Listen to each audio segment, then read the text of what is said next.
Hello, welcome to Furious Driving and it's van life take 2. We've said goodbye to the Kangoo. It's gone because that was not a suitable vehicle any way, shape or form. And today we are now living with a Renault Zoe EV van.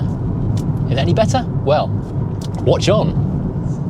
Hello, yes, we're back doing more van life. We're continuing with the Can We Live with an EV van experiment, thanks to the Kent Revs group of people from the council who are supplying another van. The Kangoo has gone. It was an absolutely terrible vehicle, so we've replaced it with a Zoe, which is hopefully an awful lot better. Now, a lot of people in the comments last time were saying, oh, you've clearly got the wrong vehicle, you're using it wrong. This is what I consider to be a bit of an apologist argument, to say I'm the one doing the thing wrong because I've got the wrong vehicle. Yeah, sure, it's the wrong vehicle for my ultimate goals, but for the simple goal of going down the road about 3 junctions down the motorway and coming back again, a car that costs £25,000 shouldn't have an issue. This one is a significant upgrade, whereas the Kangoo has only got, on paper, 150 miles range, in reality about 100, maybe less. This thing has got 200 miles of battery in it, so it should be an awful lot more practical and usable every day. So the big difference here is that Zoe is a car-derived van rather than a pure van platform, which means it's a lot more comfortable. Inside, we've got all the creature comforts, automatic locking and unlocking, which is actually a little bit annoying because every time you walk near it, it unlocks itself. You've got a nice steering wheel. We've got a big screen with Apple CarPlay. You've got exciting whizzy digital dashboard. It's all generally a far higher spec thing than the Kangoo is. We've also got multiple USBs in a sensible place. Lots of cubby holes, twin cup holders that you can actually use, and then you've got your van area behind you. And because I haven't changed the body shell of the thing, you've still got the door so you can access the load space and a bit of storage behind the seats if you want. And round the back you've got a hard floored area here, which has got space for a spare wheel if you want one underneath there, or pumpy pack. And in the back you can either have the security thing if you're not carrying big things, or you can take these panels out and have a much fuller height area to fully utilise all of this van backness. Now, the only fly in the ointment of the Zoe is this, because there are 2 versions of the Zoe available, and importantly you can see this big square area at the bottom. This means fast charging is available, however not on this one. This is the lower spec one, which is a mere £26,000. You've got to go to the £28,000–£29,000 version in order to get fast charging. So we have still got the limitation that we can only charge on the 7 kilowatt thing, which takes about 7 or 8 hours to fully charge it. So yeah, that is still the same problem we're living with, because as previously, one thing you don't get with these vans is a plug it into the wall charger so you can domestically charge it on a 3-pin plug, because I think they're worried about the liability of fire. They don't want the council being sued for burning anyone's house down. If you plug it into one of those, it will take all night to charge. However, it does give you a lot more flexibility.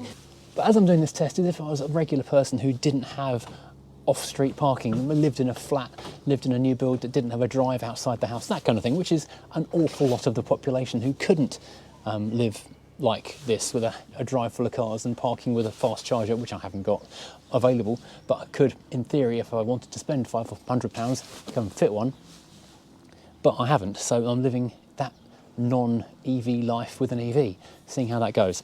Right, let's get behind the wheel and see what we think of this thing. So from that little walk around, we can see that this is a nicer thing to be in. It's a car-derived van, so you've got a lot more creature comforts, and everything is generally just a bit more pleasant to be in.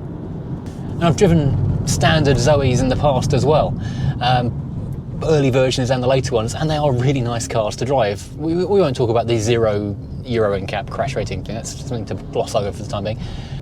But this is the second day I've been on the road in the thing, and both journeys have been approximately 40 miles to the destination, 40 miles back, so an 80-mile round trip. So the first one was up into Essex, and I was a little bit concerned because it was mostly motorway. However, the Zoe has got a 200-mile range, which means that it should manage an 80-mile trip without any issue. Picking it up from the depot where I collected it from, it had 200 miles on the clock. It was fully charged. Driving a couple miles back to my house, it managed to lose 10 of those miles. I think that's mostly because there's a fair bit of uphill going back home, so I was a bit concerned that it wasn't quite going to make it all the way based on that alone. However, As soon as we got on the motorway, what I found was that by effectively slipstreaming lorries, staying around 55 miles an hour and lifting off quite a lot and using the downhills for regen, I could keep the battery topped up more or less exactly where it was, around 90% most of the way.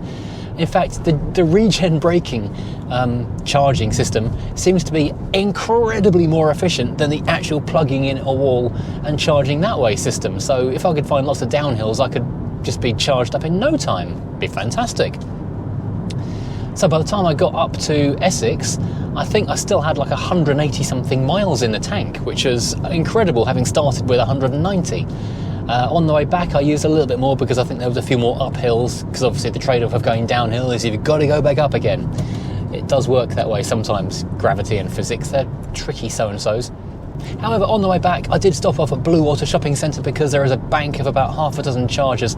They are very slow chargers, but that's no problem because this is a very slow charger in the car as well, so it all adds up and evens out quite well. So I stuck around there for a good half hour or so, maybe a bit longer, just loitering around. It topped it back up again that my final miles were accounted for. So starting off this morning, I had 165 miles in the tank and I'd only given it a brief top-up charge, so my second day of motoring is effectively still a free day. Brilliant. Today, it's been a lot of up and down, but I'm already down 10 miles. I've done 18 miles and I've used 10 miles of range, so that seems to be working out quite well, but I will have to make sure that I am plugging in somewhere at the bottom, or anywhere in fact. I've got to go to Sainsbury's later on. I'll only be there for 10 minutes, but I'll still plug in just for 10 minutes, knowing I'm only going to get like 3 miles of range, because this continues to be the problem. As long as I can keep on driving in a slightly annoying manner where I never go more than 40 miles an hour and keep on lifting off and finding down hills, I can keep the battery topped up. But there's going to come a point where I run out of juice and I'm going to have to park it for 6 hours again. I'm not quite sure what I'm going to do when that happens. We'll come to that later. We'll figure out something, I'm sure. This would be so much easier if I could charge it at home. But obviously I can't charge it at home, which makes things less easy. Oh, and I'll just add, if I get a speeding ticket when I'm in this thing, I will be so annoyed. The irony will not outweigh the annoyance, because I'm generally driving 10 to 20 miles an hour below the speed limit everywhere to keep the little power indicator thing as close to the bottom as possible, so I'm not using any more oomph than possible. If I had a charger at home or had a fast charger built into the van, I could actually be enjoying this thing a bit. There's a van behind me who's going to get really ticked off with the fact I'm doing 40 down a 60 road. Okay, let's take a look around this thing and see what we think of the Zoe ZE EV commercial van thing. I should really check the name of this. Oh, really, really long hill. I've got 3 miles back. This is great. 4 miles back. Oh, too many uphills. I've taken this down to a range of 135 miles and now up to 138, 9 miles. Wow, that's a relief. Because I've managed to do 110 miles on this thing without charging more than a few minutes, and I've still got nearly 140 miles in the bank. Well, I have been chucking it around a little bit on these country lanes and having a bit of fun. The only good thing about chucking around the country lanes is that you do brake hard into the corners, and that means you get a bit more regen braking, so you call that a win.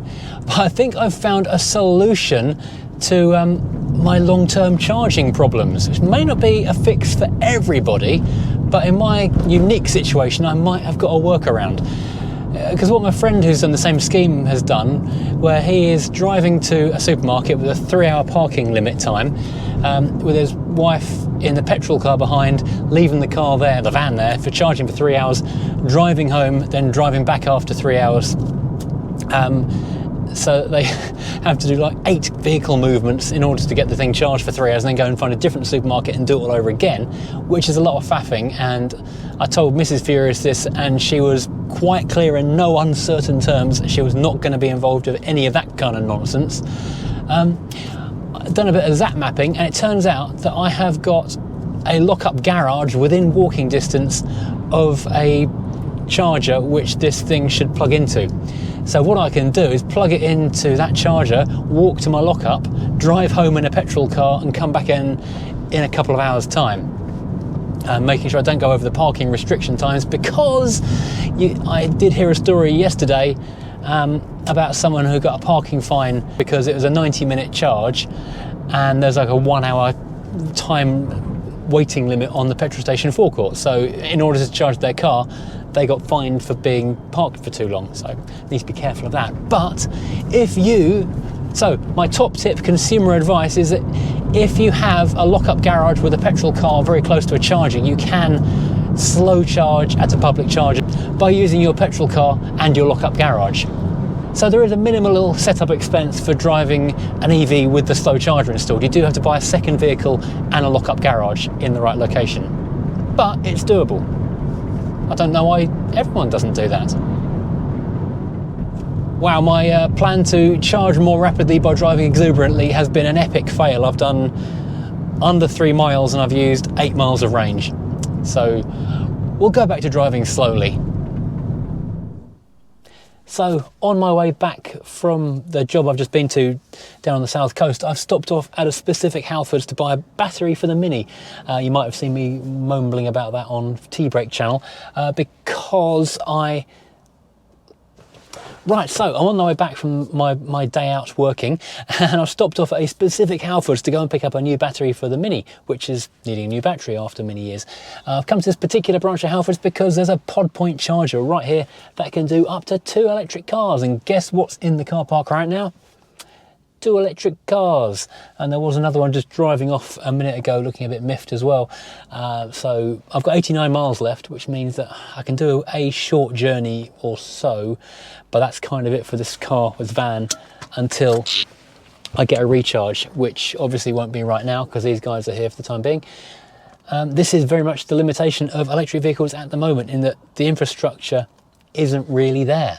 The cars are getting better. The 200-mile range on this thing is really good, and it seems to be pretty much accurate. I actually got to this point actually feeling quite positive about the car, thinking this is maybe doable, but this then indicates that maybe it isn't.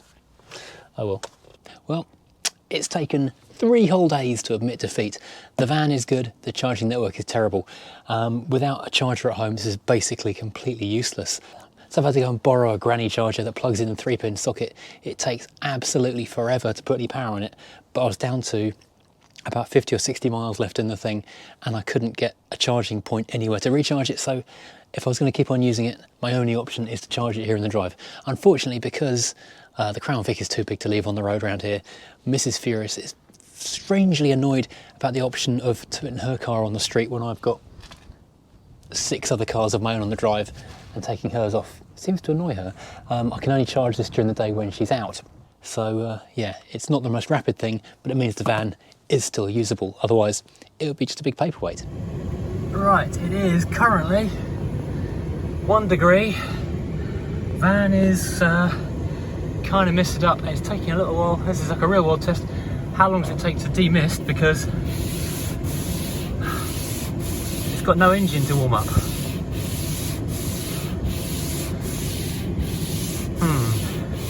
Actually, it's surprisingly fast. I'm impressed at that. I was prepared to be disappointed, but I'm actually quite impressed at how quickly it's demisting out with an electric heater. Who knew? Walloping the range though, it's taking 4 miles of range off doing it.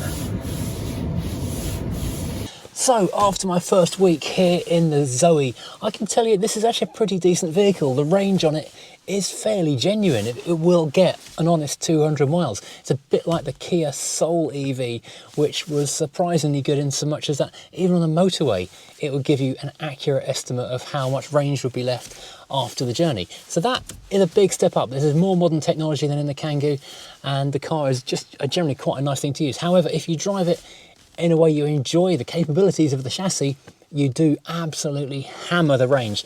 Likewise, the cold is a killer for it. Not only defrosting it, because it took the ice off the windscreen in seconds. That was genuinely impressive.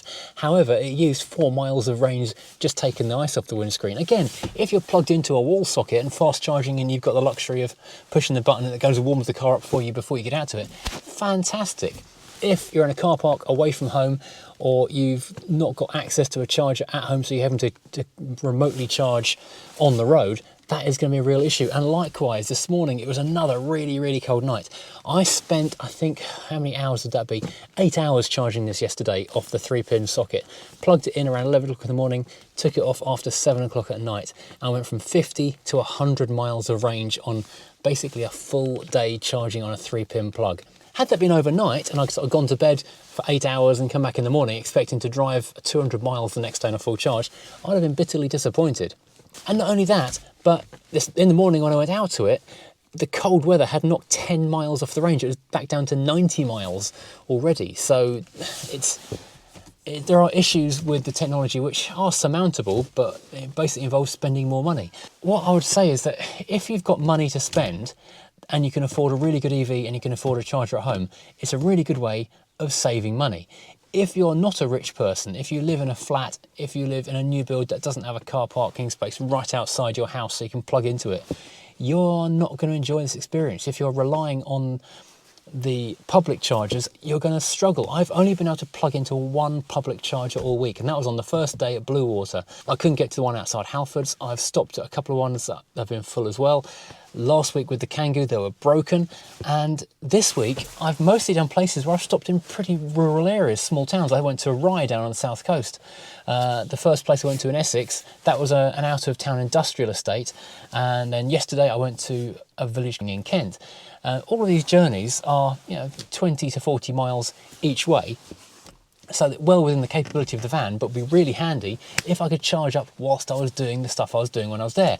But in all those cases, there was no public charger anywhere, not for several miles of the destination. So if you're planning on going somewhere, charging the vehicle while you're doing your work or visiting someone, it's not an option. You've got to do your thing and then spend an extra hour on the way there or back factored into charging it, which is not really practical. So if I hadn't had that 3-pin plug, this vehicle would have been dead in the water by now. I'm now going to have to make the choice. Do I want to carry on driving this van and struggling with the useless public network? Or do I maybe invest a bit of money and get a charger put in here at home so I can keep on driving an EV?